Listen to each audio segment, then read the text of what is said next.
During the summer, my friend Steve went mountain climbing. He had lost his footing and fell off the steep cliff face. Luckily, he landed on a ledge and it saved his life. However, he was badly injured and had to be rescued. He hit his head in the fall, and when they brought him to the hospital, he was still unconscious. The doctors examined him and found a swelling in his brain. He had to have surgery immediately. They were in the operating room for hours, and they managed to reduce the swelling, but he was still in a coma. A few days later, he recovered, and I went to visit him in the hospital. He told me that while he was unconscious, he had a very, very strange dream. In the dream, Steve found himself standing in a deserted train station. There was nobody else in sight. When the train pulled into the station, he got on board. There were no other passengers on the train. Steve was completely alone. After a long time, the train started slowing down and it pulled into another station. He looked out the window and saw the platform was deserted. Just then, he heard a low, crackling voice over the intercom. "Next stop. Final stop. Next stop. End of the line." Something about the announcement sent a chill down his spine. He jumped out of his seat and managed to get off the train just as the doors were closing. That was the moment when he awoke from the coma. The doctors told him he was lucky to survive. For a while he had been lingering between life and death, they said. While Steve told me about his dream, I could see he was becoming upset and his face was growing pale. I asked him why it troubled him so much, and he said, "What if I hadn't got off at that train station? What would have happened if I'd stayed on the train to the end of the line?"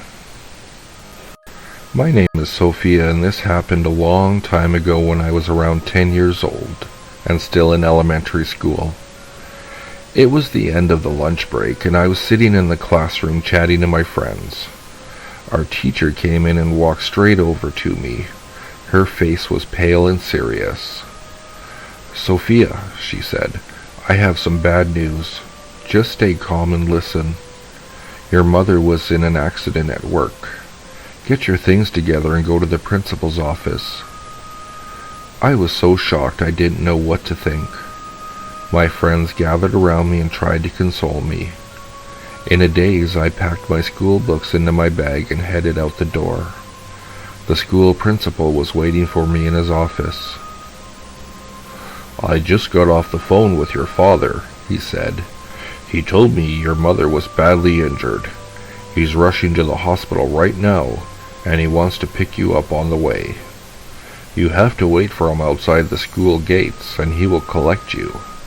Now hurry along." The principal looked at his watch. "But, sir," I said. "No buts," snapped the principal. "Go out and wait for him." "But, sir—" "Young lady," said the principal impatiently, "why are you still standing around?" "But, sir, I don't have a father," I said. "We're a single-parent family. My dad died when I was a baby." The principal's jaw dropped. After that, there was a big uproar. My mother wasn't injured at all. She came down to the school and complained. The police were called. Nobody was allowed to walk home alone. Parents started picking their kids up from school just to make sure they were safe. To this day, I still don't know who the mysterious man on the phone was, and what he planned to do with me if he had managed to get me in his clutches. 5 days ago, I came home from a long day at work and sat down in front of the TV. I was so tired that I fell asleep. By the time I woke up, it was around 2:30 in the morning. The television was still on, but all that was on the screen was the test pattern and an annoying high-pitched tone. I was about to turn it off and go to bed when something very strange happened. Suddenly, the colored bars disappeared and the screen was filled with static. Through the white noise, I could make out an image. It gradually became clearer, and I realized it was news footage of a train crash. In the corner of the screen was a caption that read, NNN News Broadcast. I had never heard of it before, and I wondered what was going on. A long list of names scrolled slowly down the screen, while gloomy music played in the background. A low, monotone voice read out each name, one by one. Just then, I thought I heard my name being read out, and a chill ran down my spine. This went on for at least another 5 minutes or so until the voice announced, "These are tomorrow's victims. Good night." The music stopped, the picture faded black to static, and I sat on the sofa wondering what I had just seen. That night I was too disturbed to sleep. All night I tossed and turned, thinking about the strange news broadcast. When the morning arrived, I called my boss and told him I was too sick to come into work. Shortly before 9 a.m., the train I usually take to work came off the rails. I saw the news report on TV. Almost 60 people were killed in the crash. Ever since then, I've been too scared to leave my house, and I can't bring myself to watch TV at night. When my mother was young, she went out on a blind date.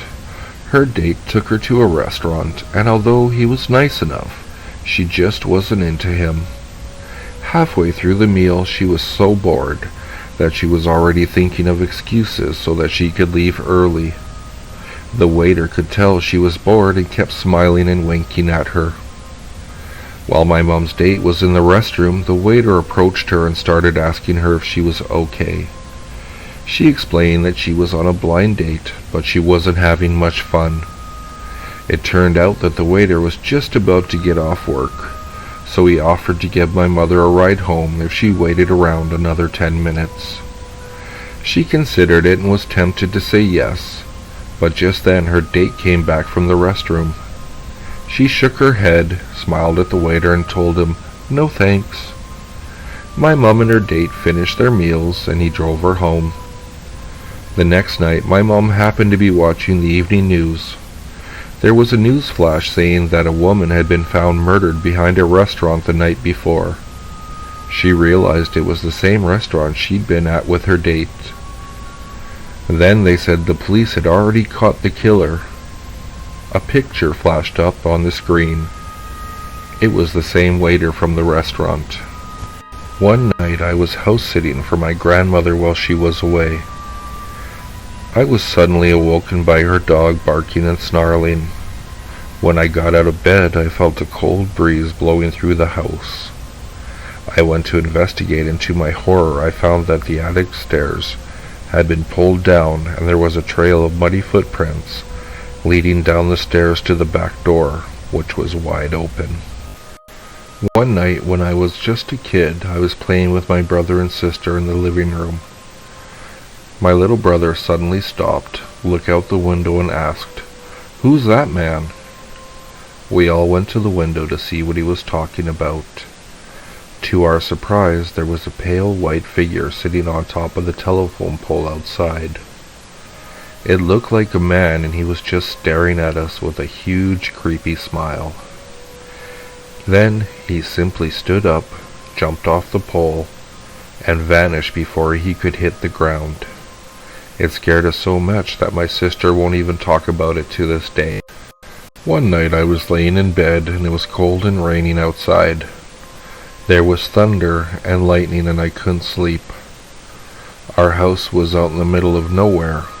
There were no curtains on my bedroom window, so I had a view of the fields behind my house.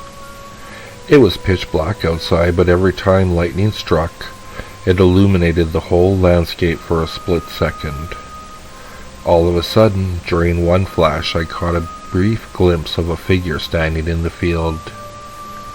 It was a man, and he was completely black except for his eyes, which were glowing white. He was just standing out there, staring at the house. With every flash of lightning, he got closer and closer until he was right outside my window, staring in at me with those glowing eyes. Then, with the next flash of lightning, he was gone.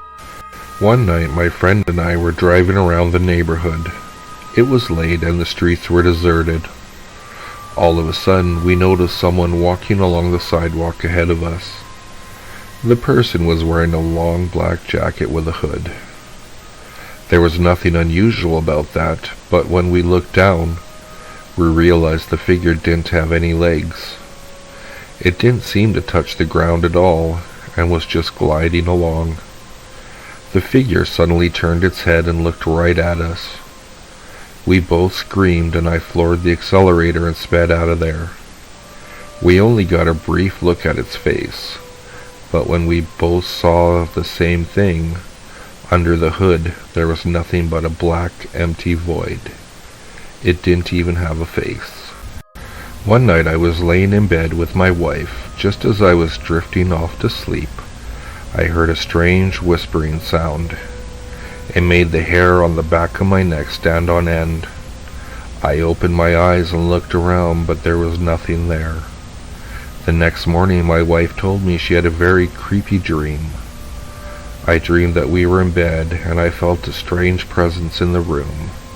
When I looked around, I saw a man crouching at the foot of the bed. Then he crawled up onto the bed and began whispering into your ear. One night a girl was walking home when she got the strangest feeling she was being watched. When she looked behind her, there was a man following her. She went into a hotel lobby to try and shake him off. She told the staff what was going on, and they insisted on calling the police. When they arrived, the police found the man and brought him down to the station for questioning. After taking his fingerprints and a sample of his DNA, they got a match. It turned out that he had murdered 3 women in the previous 3 weeks and was just released from prison about 2 months ago.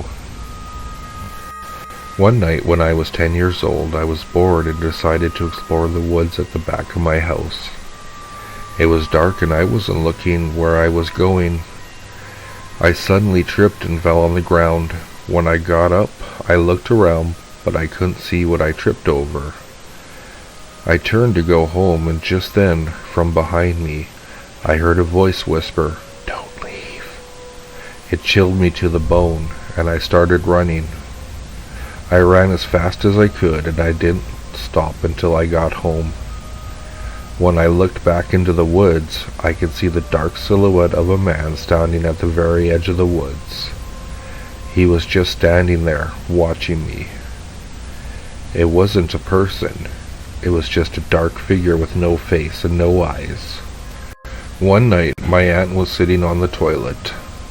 There was a small hole in the floor that had been there ever since we moved in. She just happened to look down at the hole, and what she saw nearly scared the life out of her. There was a man standing in the basement looking right up at her, and he had a creepy smile on his face. My aunt screamed and came running out of the bathroom. My uncle and my dad went downstairs into the basement and looked around. They didn't find anyone there, and there was no other way in or out of the basement. However, in the dust on the floor, they found footprints as if someone had been standing directly under the hole. A girl I used to know told me a story that her ex-husband used to wake up in the middle of the night because someone was tickling his feet. She told him her dad used to tickle her and her sister's feet to wake them up for school in the morning. So one night, when weird things started happening around the house, they would just say, "Knock it off, Dad," and it would stop. Well, one day something happened in the kitchen, and she said, "Knock it off, Dad." And as she was walking out the door, something growled in her ear, "I'm not your dad." They moved out a few weeks later. One night I heard my 6-year-old daughter talking to someone in her room. She was by herself. I asked her who she was talking to, and she said, "Grandma Ermy." Grandma Irma, only 2 people called her Irmy, died when she was 1. She actually never met her in person. One night I had a dream. I was in a war. I went around the corner because I was running from something. Came around the corner to see a gun pointed at my chest. It shot. With my left hand, I touched the wound and pulled my fingers away. There was blood on 3 middle fingers, about to the first knuckle line. I woke up in a dead sweat, calmed myself down, thinking it was only a dream, and went back to sleep. When I woke up, however, I noticed there was something on my hand, my left hand. There was dried blood on 3 middle fingers, only down to the first knuckle. Of course I freaked out and immediately went into the full-body mirror in the house. There wasn't any other place that had dried blood. One evening I was looking for an internet cafe because I needed to send a few emails. I spotted one in an old building. The sign said it was on the 6th floor. When I walked through the entrance, there was a dark hallway that led to a small elevator. I pressed the call button, and when the doors opened, I stepped inside. In a lot of Asian countries, many buildings do not have a 4th floor. The number 4 is considered bad luck because the word for 4 sounds almost the same as the word for death. The buttons in the elevator were 1, 2, 3, 5, 6. I pressed the button for the 6th floor. The doors closed and the elevator quietly began to ascend. When it stopped and the doors opened, I was about to step out when I realized something was wrong. The hallway was in total darkness. By the light emanating from the elevator, I could make out random pieces of furniture covered with white cloth. It looked like it hadn't been occupied for decades. I thought I must have gotten off on the wrong floor, so I checked the buttons, but none of them were lit up. There was nothing to indicate what floor I was on. Just then I noticed something moving at the end of the darkened hallway.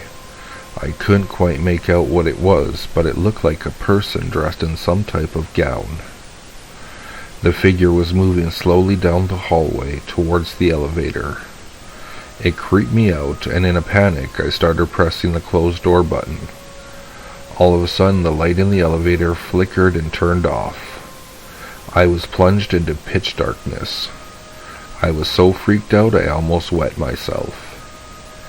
Just as I was about to lose it completely, the lights flickered and came back on. The doors closed, and the elevator jolted back to life and began to ascend again. I breathed a sigh of relief. When the doors opened this time, I was at the internet cafe. I went over to the counter and I told the girl who worked there what had happened. As she listened, her face grew pale. She said that some of the customers and a few of her co-workers had experienced something similar. She never had experienced anything herself, but she told me about the story of the building. Apparently the 4th floor had been a hair salon at one time. It was a prospering business until one of the women who worked there killed herself in the salon. Nobody knew the reason why, but she slit her wrists over a basin and bled to death. The salon continued to operate, but they were plagued by weird and inexplainable events. Sometimes when customers were having their hair washed, the water would turn red as blood. Other people claimed that when they looked in the mirror, they would catch glimpses of a ghostly figure standing behind them. When they turned around, there would be no one there. Because of these events, the salon developed a bad reputation and began to lose customers. Eventually, they were forced to close down. The building's owner tried to rent the 4th floor out to other businesses, but when they found out that someone had died there, nobody would take it. Finally, the owner reduced the price to nearly nothing, and it was rented by a businessman who planned on opening a stationery supply store. However, when they tried to do some renovations on the floor, there was a series of mysterious accidents. The workman's tools would sometimes disappear, only to be found in strange places. A large mirror suddenly shattered when nobody was near it, and a workman had his hand crushed when the elevator doors closed on him unexpectedly. Eventually, the workmen were spooked and refused to continue, and the businessman pulled out and left. The building's owner gave up trying to rent the fourth floor and just shut it down. He had the buttons in the elevator replaced, and it was reprogrammed so that nobody could go to the fourth floor. At least that was what was supposed to happen. For some reason, when people took the elevator, it would sometimes stop on the fourth floor, and when the doors opened, some people would see a figure coming towards them in the darkness. About a month ago, my girlfriend and I got engaged. We moved into a new apartment and began living together. It was the first time either of us had shared an apartment, so it was a new experience for both of us. We were deeply in love. I knew she was the one I wanted to spend the rest of my life with, and I thought she felt the same thing about me. Everything went well until about 2 weeks ago, when I noticed that my girlfriend was acting very strange. She became so attached to me that it felt like she couldn't stand being away from me for a moment. One evening she said to me, "Darling, when you're not home, I still feel you near me." I didn't attach much importance to these words. I thought she was just being affectionate. However, a few days later, she told me something else. "Whenever you're at work," she said, "I often hear your voice, as if you're calling my name." This began to happen more and more as the days went by, and I started to get a little worried about her. One day, I arrived home from work. I found her sitting silently at the kitchen table, staring blankly at the wall with a glazed look in her eyes. I grabbed a chair, sat down beside her, and asked her what was the matter. "I think there's something wrong with me," she murmured. "Well, why do you think that?" I asked. "I saw you today," she said. "You walked from the kitchen into the bedroom, then you stood back to me, staring out the window." "But I was at work all day," I said. "I know," she replied with a sigh. That's when I really began to worry. I suspected that my girlfriend was losing her mind and having hallucinations. Over the next few days, she kept telling me that she saw me in the apartment when I was at work. She could even describe exactly what I was wearing. My girlfriend was acting more and more strange. She was getting more and more quiet as she was terrified of being left alone. Sometimes she would just sit there, silently staring at me. Last night, my girlfriend was very tired and decided to go to bed early. I held her hand and sat on the edge of the bed as she was falling asleep. Just before she nodded off, she said, "You're not here." "Honey, I'm right here," I explained. "Don't worry, everything is fine." "No, you're not here," she said. "You're in the kitchen." Just then I heard a dull noise coming from the kitchen. It sounded like a chair scraping across the linoleum. Then I heard the sound of footsteps walking down the hallway. Fear gripped my heart. I didn't know what to do. All of a sudden, the handle on the bedroom door began to turn, and the door slowly began to open. Maybe it's just a draft, I thought as my eyes grew wide with fear. But it wasn't a draft. The door swung open, and I saw a man standing there in the doorway. It was me. It's difficult to describe exactly what I saw. It was me, but at the same time, it wasn't me. It was as if I was staring at myself in a mirror, but the other me had cold, lifeless eyes. The other me looked at me for a moment, then turned and left, shutting the door behind him. It took me a moment to recover from the shock, and then I sprang off the bed and ran after him. The hallway was empty. I checked the kitchen, then the bathroom, but he was nowhere to be found. The other me simply vanished. It was terrifying. And then I stood in the hallway, trying to figure out what had just happened, trying to calm myself down and convince myself that it was just a hallucination. I heard a faint voice coming from the kitchen. It wasn't my voice, it was the voice of my girlfriend. "We are here to stay," she said. "Forever." I realized my girlfriend wasn't in the kitchen. She was lying in the bedroom, exactly where I just left her seconds before. I was so frightened I started trembling like a leaf. I ran into the bedroom, grabbed my girlfriend, and dragged her with me out the front door. We left the apartment that very moment and spent the night at my parents' house. Tomorrow we would go back to pick up our things. I still can't understand what happened in that apartment, but neither of us can bear to spend another night there. Hopefully, when we pick up our things, all will be well and no one will be there.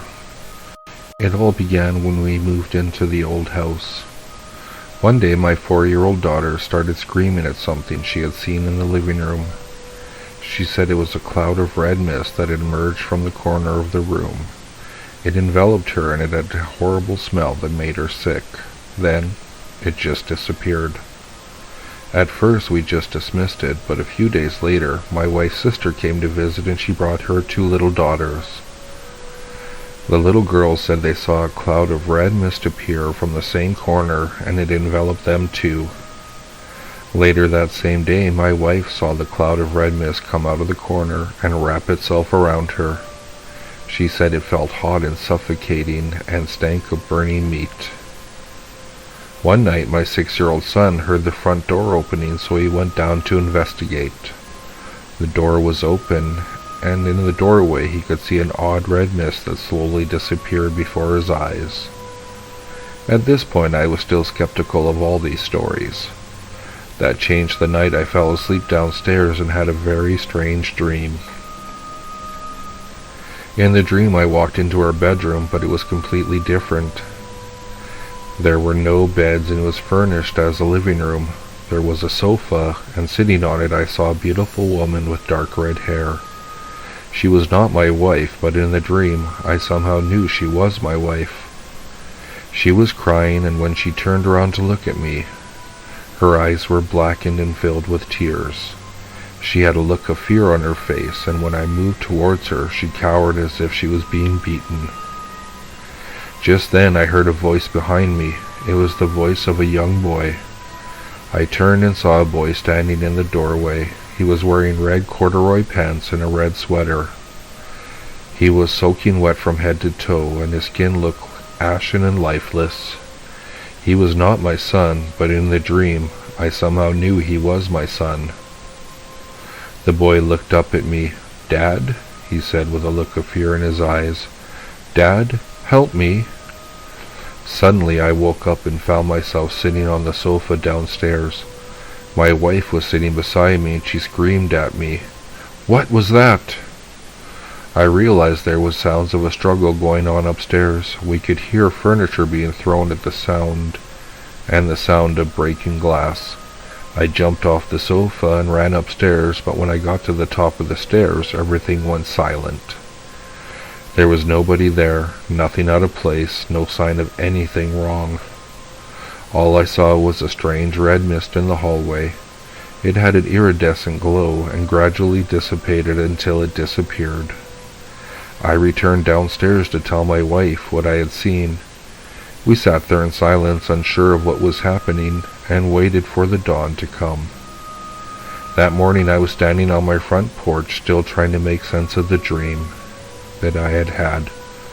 My son was playing in the garden, and all of a sudden I heard him call out. A chill ran down my spine as I heard him say, "Dad?" I turned and looked down the hill. My son said, "Dad, help me." I ran over to him and saw he was digging something out of the ground. It was a strip of red corduroy material. I went to help him, but when I pulled the material away, I saw a flash of white bone underneath. I grabbed my son and we ran into the house. We called the police, and when they came, they dug up the remains of a little boy. He had been buried in our garden. They said he was about 6 years old when he died. He was wearing red corduroy pants and a red pullover. The police are trying to locate the man who lived in the house before us. He was the father of the boy, and they believe he murdered his own son. But they haven't been able to find him. They also believe he murdered his wife, but they can't find her body. They do have old pictures of her. She was a beautiful woman with dark red hair. If you like what you heard, please like, subscribe, and share with your friends. If you'd like to, you can follow me at Twitter. The handle is @FuzzyPantaloons, and I'll see you all next time.